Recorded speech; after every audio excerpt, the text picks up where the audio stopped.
You may be aware that one of our fellow Covenant members was the subject of the front page headline story in the Martinsburg Journal last Sunday. Her name was never mentioned. She was described only as a teacher at Opequon Elementary School in Martinsburg who had taken a leave of absence in order to go to Kenya, a trip organized by her church to Africa.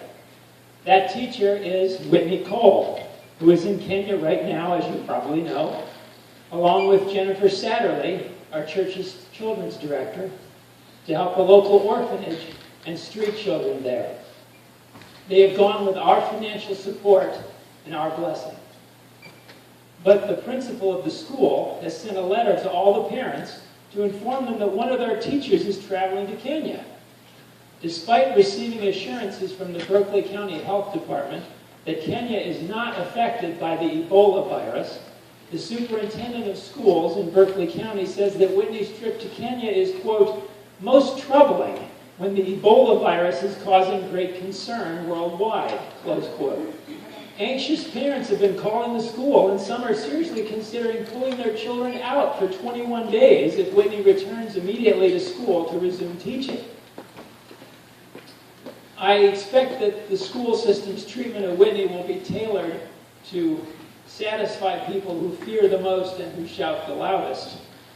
But the question remains for this church, how are we going to treat Whitney and Jennifer when they return to us 1 week from today? Are we going to cause them to stay home for 21 days?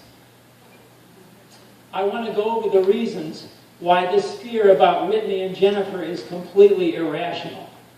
Number one, the Centers for Disease Control and Prevention in Atlanta have issued no travel warnings concerning Kenya. That's because there is no Ebola there. No cases, 0 infections, 0 deaths. Only 3 nations in Africa carry a level 3 warning not to travel there. They are Sierra Leone, Guinea, and Liberia. Homeland Security is conducting Ebola screening only on passengers from those 3 nations who arrive at our airports. When Whitney and Jennifer get off the plane this week, they won't be screened because they're not at risk. Number 2, Ebola can't get to Kenya. Kenya is nearly 3,000 miles from the nearest Ebola-stricken nation of Liberia. 3,000 miles is the distance from the eastern tip of Maine to the ocean off of California's coast. The roads aren't passable by automobile, and Kenya has cut off flights from those Ebola-stricken countries for the last 2 months. Number 3, distance doesn't matter anyway. Whether 3,000 miles away or in the same room, Ebola virus cannot be transmitted without direct contact with bodily fluids of someone who actually has symptoms of the disease. The symptoms include, as I'm sure you've read, fever, headache, muscle pain, vomiting, and easy bleeding or bruising. Our missionaries in Kenya and the Ebola virus are on opposite sides of a huge African continent. They simply have no exposure to this virus. That being said, when Whitney and Jennifer return from Kenya on Wednesday, there is simply no reason for us to subject them to 3 weeks of solitary confinement in the public interests of public safety. There is no medical justification for it, and for us in this church, there is certainly no spiritual justification or biblical justification for it. Psalm 118, verse 6 says, "The Lord is on my side, I will not be afraid. What can man do to me?" So I trust that we will welcome them with open arms when they return next Sunday.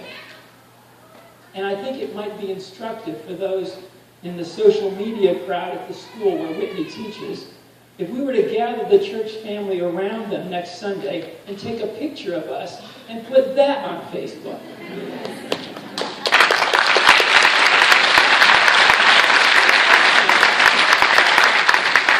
But Pastor Terry is going to be talking to us about being transformed by the way we think with our mental health.